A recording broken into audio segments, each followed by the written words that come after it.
Thank you very much for all coming today. Our special guest, Laureen Harper, is here, who's done a great deal of work for animals, and some of you may know that. I suspect a lot of you may not.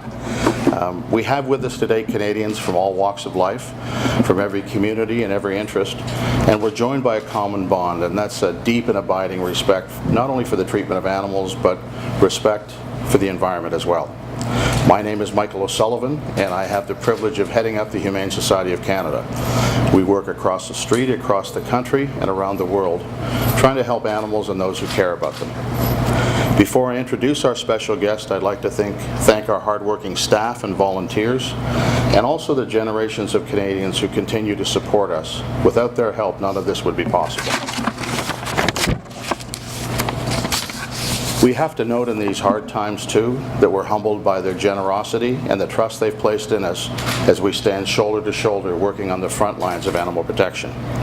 And of course, I have to mention my family, Lise, Pierce, and Alan, and our own fur faces, who put up with me. As they would tell you, not an easy task at any moment in time. And the months we've spent apart when I'm traveling, trying to balance my responsibilities as head of the Humane Society of Canada and my own family responsibilities as a dad and a husband. Today's a wonderful day for animals.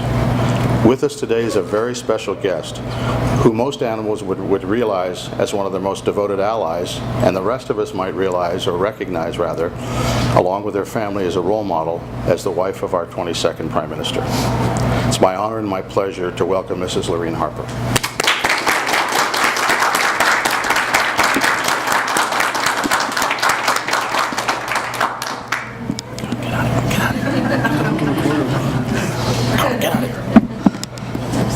We good? Like a finely old watch.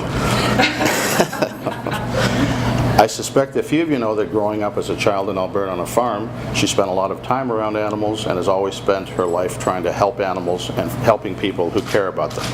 Since her arrival in Ottawa, I understand they've fostered upwards of 160 cats, found homes for many more, and 3 cats, Gypsy, Cartier, and Stanley, who I suspect originally came in as fosters and then sort of never left. And so it's worked out well for everyone. It's just one example of her work. When a deadly fire swept through an animal shelter in Cornwall, Ontario several years ago, they took in 11 foster kittens who survived that deadly blaze. In my book, helping even one animal is a wonderful thing. Helping hundreds is truly a remarkable achievement. I've traveled around the world a bit, dealt with heads of states before, and I can tell you that I know of no head of state who has on their website a Pet of the Week adoption or links to where people can find a cat or a dog. And it's giving something to an animal that's you couldn't give any better, and that's a permanent loving home, and you need to be congratulated for that. On a lighter note, Winston Churchill once said that dogs look up to us and cats look down on us. Now, I don't know that that's particularly true, but just to be on the safe side, I'd like to thank our own 2 cats, Pash and Luther, for giving me permission to come and speak to you today. Canadians care deeply about the welfare of animals. We have 18 million dogs, cats, birds, fish, guinea pigs living in our homes. A third of us feed and watch wildlife or get out and canoe and hike. And 98% of us support the protection of wildlife and their environment. As a nation, we're truly blessed by wildlife of every size, shape, and color. From coast to coast, it doesn't matter where you go.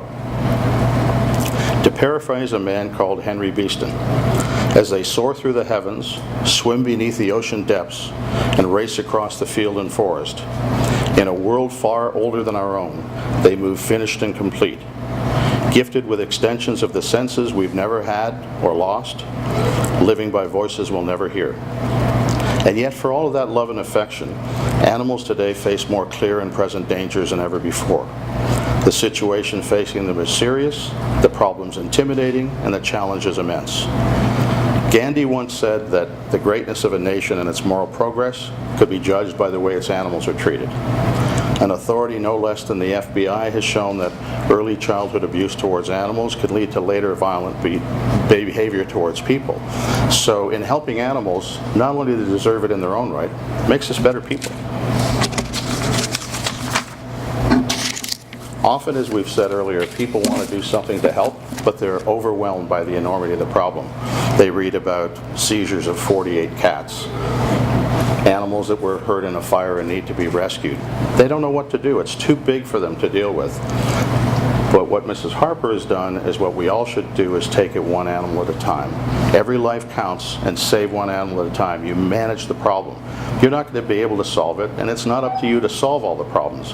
It's your job to take your corner of the world and make it better than when you found it. We need to remind people in this day and age that they're still heroes.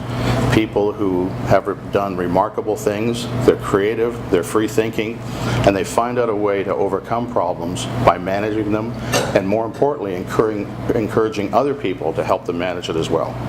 Because the truth of the matter is that at the end of the day, it'll be the people who care, the people who make the practical sacrifices to get the job done, and they take the practical steps, caring people like Laureen Harper. You're truly an inspiration in action, someone who spent her whole life around animals, and you're helping us build and sustain a truly humane society that makes it a better place for all of us. In giving our Heroes for Animals Lifetime Achievement Award, we draw attention not only to the plight of Canada's homeless animals and the plight of other animals, but we present a role model and we encourage other people to do the same thing. Laureen Harper has a busy schedule, we all have busy schedules, and yet she finds the time to find homes for animals, takes them into her own home. And even if all of us just did a couple animals a year, wouldn't that be a wonderful thing? By your example, we can encourage other Canadians, harness their goodwill, their expertise, and in some cases show them, you don't want to say how easy it is, but it's not as hard as they think it is either, to try and find a place. Our core mission, of course, is to help animals and the environment. We do that through a variety of means: hands-on programs, financial and technical support to animal shelters, wildlife rehabs, disaster relief in war zones, where we work very closely with Canadian military personnel and those of other countries to help animals who are often the forgotten victims in times of war and disaster. And if some of you know our reputation when it comes to fighting cruelty, we don't give up, ever. This award recognizes your lifetime achievement for the work you've done with animals. It's rarely given. It has been given to people like Marilyn and Ken Thompson, who worked a lot behind the scenes, just as you did. Interpol, they do an amazing job not only in stopping wildlife traffickers and environmental outlaws, but these same people use pipelines for human trafficking, weapons, drugs, firearms, and so they're truly organized criminals and they're very dangerous. And Interpol does an amazing job, has spoken very well of Canadian cooperation, both from environmental staff and law enforcement like the RCMP. And again, they've been able to be a force multiplier or an amplifier of goodwill, expertise, and helping animals and people in the environment, just like you have. We thank you, the animal lovers thank you, and of course, most important of all, the animals thank you.